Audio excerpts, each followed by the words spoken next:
It's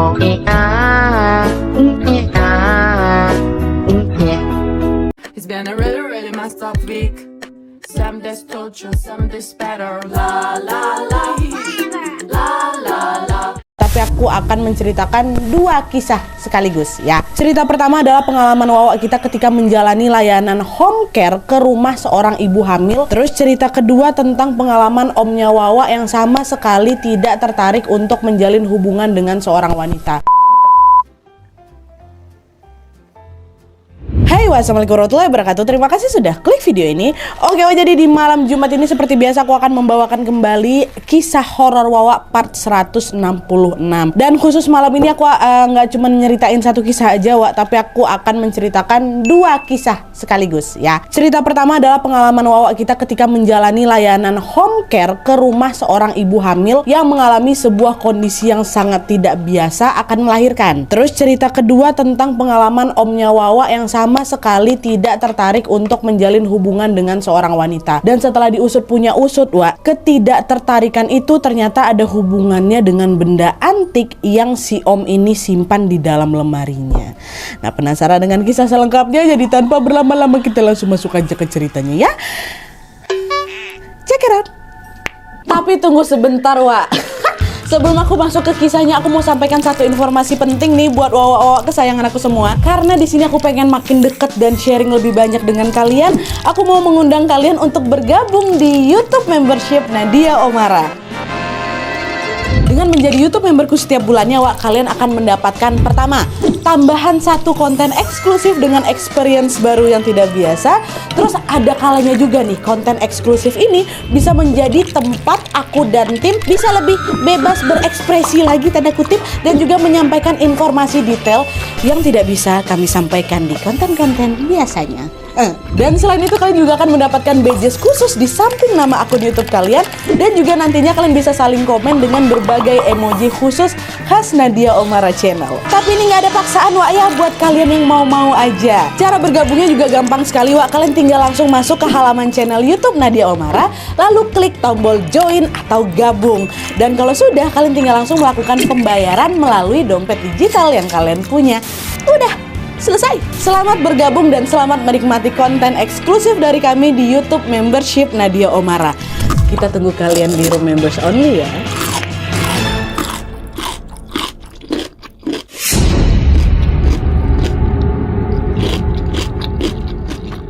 Oke, kisah pertama yang akan aku ceritakan ini dikirim sama Wawa aku yang bernama Bella dari Jawa Barat. Halo Mbak Bella. Nah, pengalaman horor yang dialami sama Bella ini, Wak, terjadi ketika dia bekerja sebagai bidan di sebuah klinik bersalin yang memang tidak jauh dari rumahnya. Bella bekerja di klinik tersebut dengan sistem shift. Ada shift pagi, shift siang, dan shift malam. Nah, shift malam ini, Wak, baru akan ditugaskan ketika pegawai sudah bekerja selama 2 bulan di klinik itu. Jadi semua pegawai yang sudah 2 bulan baru bisa kebagian shift malam nih ya. Awalnya selama bekerja di sana aku tidak mengalami kejadian yang aneh-aneh, Nadia katanya. Tapi ketika memasuki bulan kedua, which is sudah bisa ngambil shift malam nih, Bella pun mulai mengalami sebuah peristiwa mistis yang tidak pernah akan dia lupakan seumur hidupnya, Wak. Jadi ceritanya malam itu pertama kalinya Bella ini kedapatan bekerja di shift malam sendirian. Kan udah bisa dapat shift malam kan, ada 2 bulan kerja. Dan by the way, Wak, klinik tempat Bella kerja ini bisa dibilang klinik kecil, bukan klinik yang besar kali. Jumlah karyawan atau pegawainya juga sangat terbatas pada saat itu. Sehingga di setiap shift itu cuman ada satu bidan aja yang berjaga. Bella dapat shift malam, cuman Bella aja bidan yang menjaga malam itu ya kan. Nah, malam itu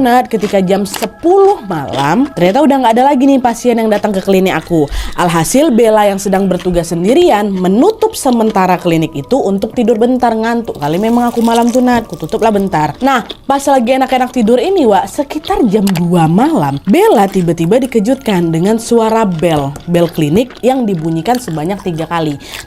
Tet gitu kan. Nah, setelah dengar bel itu Bella terbangun lah kan. Tumben jam segini ada pasien. Ini yang datang nih pasti pasien gawat darurat nih, kata siapa, kata Bella kan. Terus sudahlah dia bergegas menuju ke pintu gerbang untuk membuka pintu gerbang yang tadi dia tutup sementara tuh. Setelah pintu dibuka, Wak, Bella mendapati ada nih seorang bapak-bapak ya usia sekitar 40 tahunan gitulah Nadia. Posisinya dia lagi naik motor yang dalam keadaan menyala. Di atas motor si bapak ini kan, macam memang orang lagi buru-buru gitu lah, Wak. Nah, dengan tergesa-gesa bapak itu bilang, Bu Bidan, tolong ini ada yang mau melahirkan. Ayo saya anterin ke rumahnya, kata si bapak ini nih? Oh ya Pak, bentar, saya ambil peralatan dulu ya, kata Bella kan. Dan kliniknya Bella ini nggak cuma nerima pasien untuk dirawat inap aja Wak, tapi mereka juga menerima panggilan periksa ke rumah atau dikenal dengan layanan home care. Oke Pak, bentar ya Pak ya. Kata udahlah, Bella pun dengan cepat langsung mengambil alat-alat kesehatan yang memang dibutuhkan untuk membantu persalinan ibu hamil ini. Dah, setelah selesai, Bella pun langsung lah naik ke atas motor bapak itu kan tanpa banyak tanya. Bapak tuh udah standby, udah tinggal ngegas aja nih. Dah, ayo Pak, saya udah siap. Ngeng, bapak. Selama perjalanan itu Nadia, anehnya bapak tuh kan tadi kayak buru-buru, ayo cepat, ada yang mau melahirkan kayak gitu kan. Tapi pas aku udah naik motor, dia ngegas motornya, bapak ini malah mengendari motor tuh pelan kali Nadia. Pelan, gak ada nampak orang lagi buru-buru tuh, nggak, pelan kali sampai ngantuk aku di jalan tuh. Suasana jam 2 malam yang sepi, udara juga dingin menusuk ke tulang aku, bikin aku alah ngantuk aku. Bapak ini bawa motornya, aduh sumpah ngantuk kali. Nah dia bawa motor tuh. Dan untuk mengusir rasa kantuk aku, Bella ini pun mencoba membuka obrolan sama si bapak ini. Pak, ini rumah si teteh yang mau lahiran ini daerah mana ya? Gitu kan. Kutanya kayak gitu, diam bapak nih, nggak ada respon sama sekali. Meskipun begitu, Bella ini masih positive thinking. Oh mungkin suaraku nggak kedengeran kali ya. Dah, diam aja si Bella ini lagi kan. Nah, di tengah lamunan itu, tiba-tiba Bella mendadak terkejut karena motor yang dia naiki ini tiba-tiba berbelok Wak ke sebuah gang yang kecil kali dan sangat-sangat gelap tanpa ada penerangan sama sekali. Sebelumnya masih ada tuh penerangan di jalan kan set. Habis itu dia belok dia. Nah, waktu belok nih gelap kali. Samar-samar Bella melihat kalau jalan yang mereka lalui ini adalah sebuah jalanan turunan, di mana kanan kiri jalan itu berupa kebun dan juga kolam ikan. Sama sekali nggak ada perumahan warga. Nah, sempat khawatir juga Bella kan, ini aku dibawa ke jalan yang salah sama bapak nih nggak? Ngapain lewat jalan tikus kayak gini? Dah agak deg-degan, takut dia papain Wak. Dan untuk mengusir rasa khawatirnya, Bella nanya lagi lah ke si bapak ini. Pak, tempatnya masih jauh kah? Mohon maaf Pak, bisa nggak Bapak agak ngebut dikit, keburu lahiran nanti tetehnya, kata si Bella. Tetap nggak ada direspon sama sekali sama si bapak tuh, hening. Tidak bersuara apapun si bapak nih Wak. Nah karena nggak ada jawaban makin cemas laku Nadia. Ditambah lagi motor yang dinaikin sama Bella ini mulai tersendat-sendat Wak, macam mau mogok gitu. Alah, ini kenapa lagi nih? Nggak betul, dibaca-baca doa aja si Bella nih. Bella tuh nggak mikir yang horor-horor Wak. Bella takut ini orang nih kalau aku dia papain macam mana gitu kan. Nah di saat yang bersamaan Wak, Bella nengok lagi nih ke kiri kanannya. Ternyata udah bukan kebun sama kolam ikan lagi Wak, tapi sebuah pemakaman yang dipenuhi sama pepohonan bambu. Mendapati pemandangan itu, Bella langsung refleks teriak, astagfirullahaladzim Pak, ini di mana nih Pak? Masih jauh nggak ini tempatnya? Kok dari tadi kita nggak sampai-sampai? Bapak juga kenapa bawa motornya pelan kali? Yang betul lah Pak, jawab pertanyaan saya Pak. Katanya bapak ini diam aja tuh, dia diam. Astagfirullahaladzim, aku tutup aja mataku, doa gitu kan. Terus gak lama kemudian nih, tiba-tiba bapak tuh bersuara Wak. Dia memecahkan keheningan di saat si Bella diam aja tutup mata berdoa. Bapak tuh bilang apa? Bu bidan, kita sudah sampai, silakan turun. Dengar hal itu, Bella pun langsung buka mata nih. Tapi setelah matanya terbuka, Bella tidak melihat ada satupun rumah warga depan matanya. Justru yang aku tengok Nadia apa? Sebuah pohon beringin yang sangat-sangat besar ada di sebelah aku. Mana rumahnya? Belum sempat aku tanya lagi, tiba-tiba si bapak yang bawa motor ini bilang lagi, Bu bidan, rumah pasiennya ada di belakang pohon ini ya, katanya. Nah, gak lama setelah itu, Bella langsung fokus lagi ke tugasnya nih, kan ini ada situasi genting nih. Dia turun dari motor dan bapak tadi pun langsung pergi meninggalkan Bella gitu aja, ngegas. Bella tinggal seorang di situ. Oke, fokus. Ini ada orang yang sedang membutuhkan aku. Ini situasi genting. Fokus Bella. Bismillahirrahmanirrahim, kata Bella, berusaha untuk menenangkan diri. Dah tuh, meskipun kebingungan, Bella pun terus berjalan kaki menuju belakang pohon tadi tuh, macam yang dibilang sama si bapak nih kan. Dan ternyata betul aja Wak, waktu aku jalan ada di belakang pohon beringin tuh, aku melihat ada sebuah rumah sederhana tepat berada di belakang pohon beringin itu. Rumah itu terbuat dari anyaman bambu dan terlihat sangat remang-remang. Nah dia cuma ada lampu paling 5 watt itu, bisa kalian bayangkan macam mana kan. Nah waktu aku nyampe, pintu rumah tuh udah dalam keadaan terbuka Nadia. Dan pada saat itu Bella melihat dengan jelas ada 2 orang anak perempuan di rumah tua. Satu lagi tiduran ngadep ke tembok, ya kan? Satu lagi duduk gitu di kursi. Kan kayak lagi nyambut Bella itu. Nah tidak lama kemudian Bella nengok ada ibu-ibu hamil lagi nyambut dia. Ibu tuh pakai daster warna orange gitu. Mari Mbak masuk, katanya. Nah oh iya Bu, setelah dipersilakan duduk, Bella pun langsung melakukan pemeriksaan awal terhadap ibu daster orange ini. Seperti bertanya ya, bagaimana keluhan ibu, apa yang ibu rasakan sekarang, sambil mengukur tekanan darah si ibu hamil ini. Selesai mengukur tekanan darah, Bella ini dibuat terkejut Wak, gegara tekanan darah si ibu ibu ini tinggi kali, betul-betul sangat tinggi. Berapa? 200 per 100. Normalnya berapa, Wak? 120 per 80 kan? Ini 200 per 100. Itu tidak normal tensi ibu. Ini tinggi tensinya kan? Udah Bella cek lagi. Tetap nah dia 200 per 100. Wah, tinggi tensi ibu nih. Nah, nengok itu Bella pun langsung mengecek pembukaan serta juga detak jantung bayi yang dikandung sama ibu. Ibu, maaf rebahan dulu ya. Saya mau ngecek beberapa hal. Iya teh, silakan, kata ibu dastroren ini kan. Dah rebahan lah si ibu nih. Bella pasang sarung tangannya dan mulai melakukan pemeriksaan mendalam di bagian private si ibu ini. Dicek. Sesaat kemudian di sana Bella menyadari kalau si ibu ini sudah dalam posisi bukaan 8. Wah.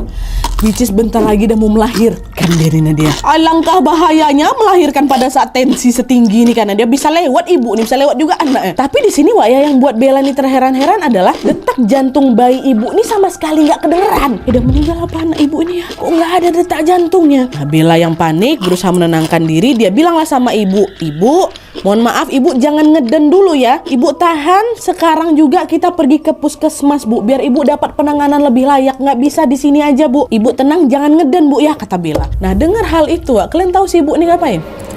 Dia cuman ketawa ya sambil elus ya perutnya. "Bu bidan, sebentar lagi saya mau lahiran." Kata ibu tuh, di situ aku belum mikir aneh-aneh ya, nanti aku panik. Ibu ini bisa lewat nih, tensinya tinggi udah bukan 8. Tapi kayak gitu ibu nih, Wak. Malah yang ada aku geram nengok respon ibu tuh ngomong kayak gitu. Kok dia tenang aja malah ketawa-ketawa. "Bu, ayo bu ya, kita sekarang pergi ke puskesmas. Saya nggak bisa nolongin ibu sendirian di sini. Soalnya alat yang saya bawa juga terbatas. Ibu ikuti perkataan saya, kita pergi ke puskesmas," kata Bella, ngulangin lagi tuh. Tapi entah kenapa Wak, waktu dia yang kedua kalinya nih, ibu tuh kan pertama ketawa kan, dia tiba-tiba langsung diam gitu dia nggak jawab apapun kata si Bella. "Wak, bu, ayo bu, pergi kita bu." Tetap diam dia kan. Nah, karena nggak ada jawaban, Bella nanya lagi, "Ibu, gini deh, saya boleh lihat nggak itu buku pink ibu, buku pemeriksaan kehamilan gitu kan? Mana bu? Saya mau cek dulu. Saya mau cek riwayat kehamilan ibu," kata Bella. "Nggak ada bu bidan, saya nggak pernah ngecek." Nggak pernah.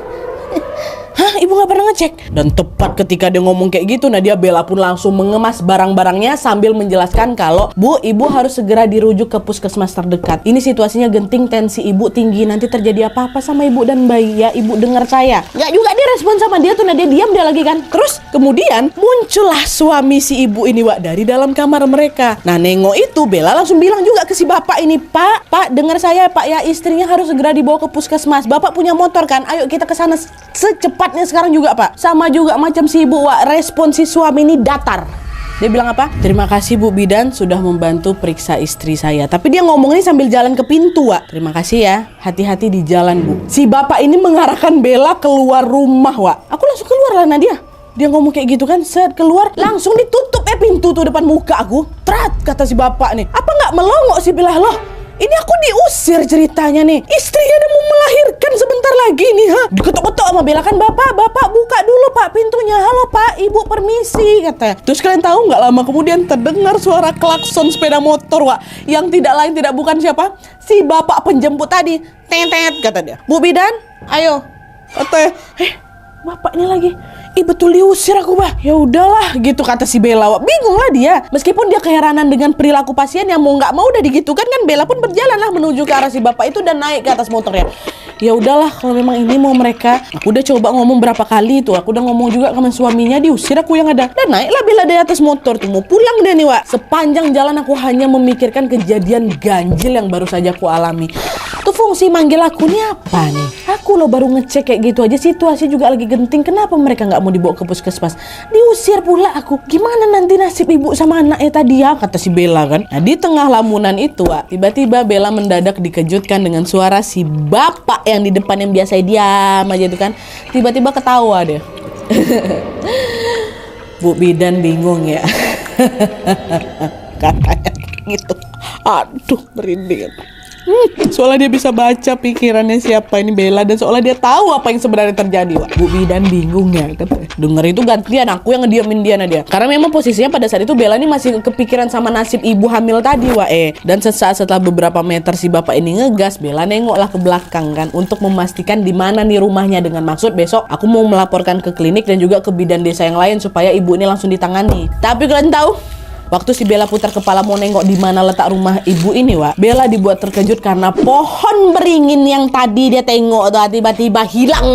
Yang Bella lihat hanya hamparan kebun singkong yang sangat-sangat luas sekali. Wah, jangankan rumah ibu tuh, pohon beringin yang sebesar hohah tadi yang udah nggak ada lagi dong. Kemana nih? Hah? Mana pohon beringin sebesar tuh? Menyadari kejanggalan itu, Bella pun langsung memejamkan matanya sambil berdoa dalam hati, ya Allah ya Robbi, niat saya hanya untuk menolong, tolong selamatkan saya, sampaikan saya ke tujuan dengan selamat ya Allah. Kata Bella kan tutup mata, ya Allah tolong aku, tolong aku. Dan kalian tahu, setelah membacakan doa itu secara tiba-tiba, aduh merinding, motor yang Bella naikin itu berhenti. Apa lagi nih? Waktu si Bella buka mata, ternyata di situ Bella sudah sampai klinik di tempat dia bekerja. Kok cepat kali? Perasaan baru ngegas lah bapak ini. Tadi berangkatnya juga lama kali. Kok sekarang udah depan klinik? Langsung sampai, wah. Dan karena nggak mau terjadi hal-hal yang tidak diinginkan lagi, Bella pun langsung turun dari motor. Dia langsung buka gerbang klinik, wah. Nah, baru aja aku mau bilang makasih sama si bapak yang udah ngantarin tadi. Nadia, bapak pengendara motor tadi udah pergi gitu aja tanpa mengucapkan sepatah kata apapun. Sudahlah, pergilah kok pak. Makasih udah nganterin aku balik, kata Bella. Meskipun merasa aneh, Bella langsung masuk ke dalam klinik dan meletakkan semua peralatannya di wastafel untuk dicuci besok pagi, wah. Kan tadi peralatannya ada beberapa yang sudah dipakai kan. Nah, pada saat azan sudah berkumandang, azan subuh, tiba-tiba di situ Bella merasa ada sesuatu yang janggal dari si ibu hamil ini, yaitu tidak adanya, mohon maaf, lendir atau darah yang menandakan bahwa dia akan segera melahirkan. Dia ini udah bukaan 8 Nadia. Dan aku juga udah pakai alat-alat tadi ya kan. Kok tadi nggak ada ya kayaknya lendir atau darah di bagian private ibu ini. Dan untuk membuktikan prasangkanya, Bella pun balik lagi lah ini ke wastafel kan buat mengecek peralatan tadi. Dan dari situ lawak Bella menyadari kalau alat-alat yang dia bawa itu masih dalam kondisi bersih, kering, tanpa noda sama sekali. Padahal alat-alat itu udah dia gunakan buat ngecek kondisi si ibu sama bayi dalam kandungannya kan, Wak. Ini nggak bersih, macam nggak dipakai. Nah disitulah merinding aku, Nadia, astagfirullahaladzim, kok kering kayak gini. Terus tadi aku meriksa apa, kata Bella dalam hati. Ya Allah, apa yang terjadi tadi ya, itu nyata apa enggak ya? Kok nggak normal gini situasinya? Nah singkat cerita, keesokan paginya nih ketika pergantian shift, Bella pun cerita lah itu perihal lokasi home care yang dia kunjungi semalam sama rekan kerjanya. Dan saat itu Bella langsung dibuat merinding ketika temannya bilang, Mbak Bella, asal kamu tahu, di sana nggak ada rumah warga, Mbak. Di sana itu cuman ada kebun-kebun singkong. Yang benar kamu teh, semalam aku home care-nya ke sana ada kok rumah kayu belakang pohon beringin, kata Bella kan. Nggak ada teh, nggak ada pohon beringin dekat situ. Waktu itu Bella ini nggak langsung percaya dengan apa yang dibilang sama temennya. Mungkin kok memang nggak tahu lokasinya aja. Karena Bella sangat yakin kalau rumah bambu yang dia kunjungi semalam tuh ya betul-betulan ada. Aku nengok kok. Akhirnya diliputi rasa penasaran, Bella pun kembali bertanya lagi kepada salah satu pasien yang baru datang, yang kebetulan pasien ini adalah seorang kader posyandu. Karena kan ada kader posyandu harusnya dia kenal sama ibu hamil yang ada di seluruh penjuru desa itu karena dia. Nah si ibu ini datanglah pagi-pagi itu. Nah tanpa berbasa-basi lagi, Bella pun langsung nanya, Teteh punten teh, saya mau nanya, di daerah dekat kebun singkong itu ada ibu yang mau lahiran kan teh? Rumahnya ada di belakang pohon beringin, iya kan? Hah? Pohon beringin? Pohon beringin dekat kebun teh? Pohon beringin mana ya Neng? Dekat kebun singkong mah yang ada pemakaman Neng. Nggak ada tuh pohon beringin, apalagi rumah, kata si kader posyandu. Yang betul lah teh, tapi saya ngedatengin rumah ibu hamil semalam di lokasi itu. Hah? Bentar, emangnya nama ibu hamil itu siapa Neng? Terus orangnya kayak gimana? Coba kasih tahu saya, siapa tahu saya tahu, kata si kader ini lagi. Nah disitulah Bella akhirnya menyadari sesuatu yang bikin langsung bulu kuduknya merinding saat itu juga, Wak. Dimana pada saat itu Bella langsung teringat bahwa Nadia, ingat di bagian sini Wak ya, sejak dia dijemput oleh bapak-bapak bermotor itu sampai dia periksa si ibu hamil tadi, sampai dia diusir sama si bapak tadi, Bella tidak bisa melihat wajah mereka dengan jelas. Saat itu Bella baru menyadari kalau aku hanya bisa melihat mereka dari mulut sampai ke kaki aja Nadia. Tapi hidung, mata, dahi, rambut bagian atasnya sama sekali aku nggak nengok. Aduh merinding aku. Iya ya, Yang ku tengok tuh cuman bagian hidung ke bawah aja. Bibirnya ngomong kayak gimana ku tengok, tapi mukanya aku nggak lihat secara full, setengah doang. Dan selain itu Bella juga menyadari kalau mereka sama sekali tidak menjawab ketika aku tanya siapa namanya. Sempet ku tanya siapa nama ibu, nggak dijawab sama si ibu tuh. Wah, apa nggak langsung merinding aku di situ, Nat? Karena masih penasaran juga nih. Singkat cerita, sepulang kerja Bella pun langsung menuju ke lokasi yang dia datangi semalam. Wah, dia pun nanya lah kan kepada semua warga di daerah itu, tapi sayangnya jawaban mereka semua tetap sama. Neng, tidak ada pohon besar seperti yang kamu sebutkan. Dengan demikian, si pasien ibu hamil, suaminya, 2 anak perempuannya, dan juga si bapak pengendara motor tadi adalah makhluk gaib, wae. Ya astagfirullahaladzim. Barulah setelah aku menyadari itu, Nadia, aku shock, lemas aku langsung, merinding aku sebadan-badan, bahkan Bella sampai jatuh sakit, wak, dilanda shock berat akibat kejadian tuh. Ya iyalah, aku jadi Bella juga pasti trauma berat, dijemput sama hantu, lihat anak-anak hantu, lihat hantu lagi hamil, sempat periksa area private-nya hantu tuh, diusir sama bapaknya hantu, megang. Astagfirullahaladzim, macam mana gak trauma Bella, wak? Untung selamat Bella kan, Masya Allah.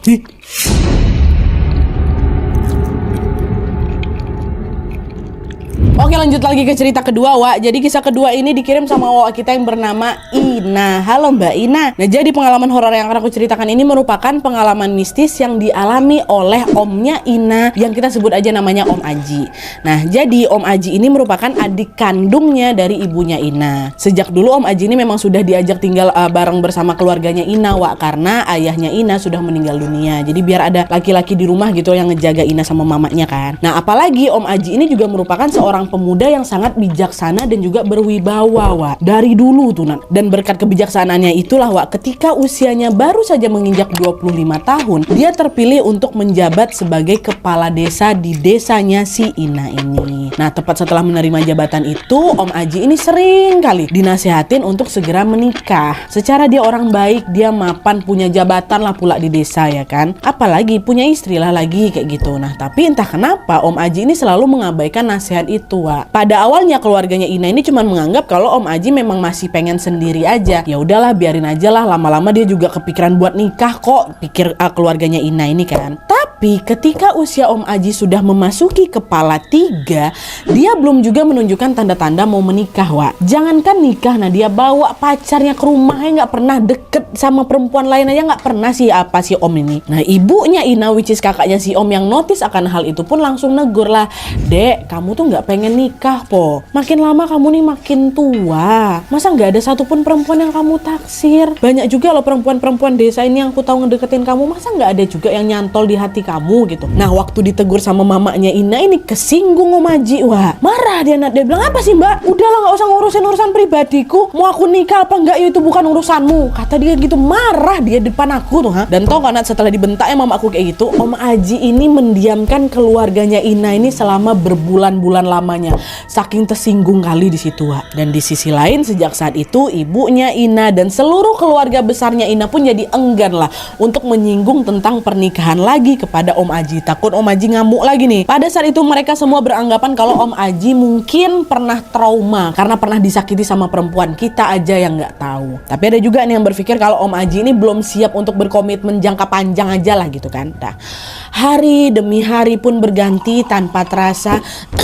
16 tahun sudah berlalu, Wak. Di usianya yang sudah menginjak 45 tahun, Om Aji masih belum juga menunjukkan tanda-tanda akan menikah. Udah masuk 45 tahun di desa, aku udah dibilang perjaka tua. Nah, dia udah bilang bujang lapuk kalau di sini tuh. Masih juga belum mau nikah. Dan by the way, di saat itu juga, Wak, posisinya Om Aji dekat desa itu udah punya jabatan yang lebih mantap lagi lah di pemerintahan. Hingga pada akhirnya tahun 2018 kemarin, Wak, keluarga Ina pun akhirnya mendapatkan jawaban di balik sikap acuhnya Om Aji terhadap pernikahan.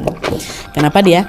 Jadi ceritanya pada suatu hari di tahun 2018 itu adalah ini seorang sesepuh desa yang bernama Mbah Bedor datang nih berkunjung ke rumahnya Ina. Sesampainya di sana, Mbah Bedor ini bertemu sama si Ina langsung. Dok, di mana Aji? Si Mbah mau ngurus beberapa berkas, kata si Mbah kan. Oh ada Mbah, bentar ya saya panggilin dulu gitu. Nah, nggak lama kemudian Om Aji pun menemui Mbah Bedor di ruang tamu rumah mereka. Di saat itu Nadia, aku bisa mendengar dengan jelas kalau awalnya Mbah Bedor ini memang ngajak Om Aji ini ngobrol soal berkas-berkas gitu. Tapi lama-kelamaan topiknya berganti ke masalah Om Aji yang tidak mau menikah. Mbah Bedor nanya, kenapa kamu gak mau nikah, Le? Punya istri tuh enak loh, ada yang ngurusin kamu. Nanti kalau kamu ngeliat anak istri, kamu akan lebih semangat lagi dalam mencari kerja, kata Mbah Bedor. Tapi setelah mendengar nasihat Mbah Bedor, wah, Om Aji gak langsung marah tuh. Dia diam aja, gak ada dijawabnya pertanyaan Simbah kan. Diam aja. Meskipun gak ada respon, Mbah Bedor tetap tuh menyinggung lagi soal pernikahan. Gimana, Le? Apa gitu-gitu kan. Nah, hingga tidak lama kemudian, Ina mendengar Mbah Bedor ini mengatakan sesuatu yang sangat, yang sangat-sangat tidak dia sangka-sangka, di mana pada saat itu Mbah Bedor bilang, ben gelem rapi cahayu sing turun neng kamarmu tak using ya. Apa enggak kilo kalau nang kamar demit? Hah? Biar kamu mau menikah, wanita cantik yang ada di kamar kamu aku usir aja ya. Kamu nggak geli kah tidur sama setan? Itu kata Mbah Wak. Nah, dengar perkataan itu Om Aji pun tetap diam. Dia nggak ada apa sih Mbak? Kok ngomongnya ngawur kayak itu? Nggak, dia diam juga. Betul-betul dia membisu gitu loh Wak. Bahkan waktu diomongin kayak itu, Om aku langsung nundukin palanya. Nah, dia seolah-olah malu dengan perkataan Mbah Bedor. Dan karena nggak ada respon juga, Mbah Bedor ini pun langsung memegang punggungnya Om Aji. Dan secara tiba-tiba Om Aji pun langsung berteriak kesakitan. Aduh ampun Mbah, ojo dikuang Mbah, ampun. Aku ora mampu Mbah, aku ora siap, aku ora ikhlas, kata. Gak ikhlas kenapa kamu Toji? Aku gak ikhlas hidup tanpa dia Mbah. Katanya, oh jadi kamu lebih seneng kayak gini. Wah ya pantas kamu naksir. Lah wong perempuan ki cantik, baunya wangi melebihi bunga 7 rupa, kata Mbah. Nah di saat yang bersamaan Ina sama ibunya langsung menuju ke ruang tamu juga Wak. Karena kan lumayan heboh tuh. Ada apa tuh Mbah? Adik saya diapain ini kok teriak-teriak, kata mamanya Ina kan. Dengan tenang Mbah Bedor langsung jawab, aku datang kemari itu bukan untuk ngurus berkas ini. Aku datang ke sini untuk ketemu sama ajinya langsung. Karena aku udah lama ngelihat dia ini diikutin sama seorang wanita. Kemana saja dia pergi pasti wanita ini selalu ada dekat dia. Kemana aja ya, bahkan ke kamar mandi juga dia ikut. Wanita siapa tuh Mbah? Wong di rumah ini cuma ada saya sama Ina aja kok. Gak ada orang lain, kata si ibunya Ina kan. Keheranan lah ibunya. Nah di situ lah Mbak Bedor pun bercerita kalau Bu, Om Aji ini diikuti oleh sesosok makhluk halus yang sangat-sangat cantik bernama Centini. Ya, konon katanya Wak Centini ini merupakan wanita berbaju emas dengan selendang hijau yang melilit di pinggangnya.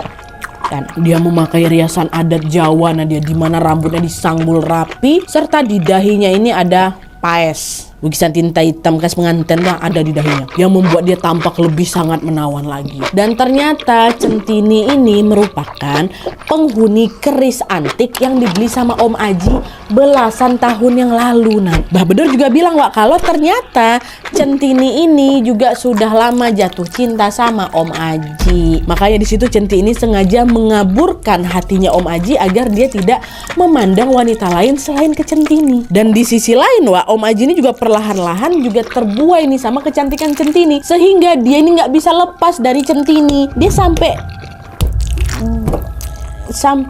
berhubungan kayak gitu loh Wak sama makhluk Centini ini, makanya dia nggak mau nikah. Setelah menjelaskan panjang lebar, Mbah Bedor pun kembali menegur Om Aji. Aji, aku tahu dia ini cantik, dia wangi, dia rupawan, sampai-sampai kamu juga nggak bisa kan ngelupain dia. Aku tahu kok setiap malam kamu juga gaulin dia kan. Tapi ingat Aji, ini salah. Kenikmatan yang kamu rasakan ini cuma sementara. Kamu bakal terus ngerasa dadamu sesek loh selama kamu masih sama dia, kata Mbah. Dengar itu ibunya Ina juga langsung negur lah, ya Allah dek kok bisa-bisanya kamu ini mau tertipu sama tipu daya makhluk gaib. Sudahlah, usir saja dia. Iya Ji, kamu harus tahu kalau manusia itu lebih murni cintanya. Sudahlah, tinggalkan saja wanita itu. Insya Allah Mbah akan bantu, kata si Mbah. Tapi kalian tahu di situ Om Aji bilang apa?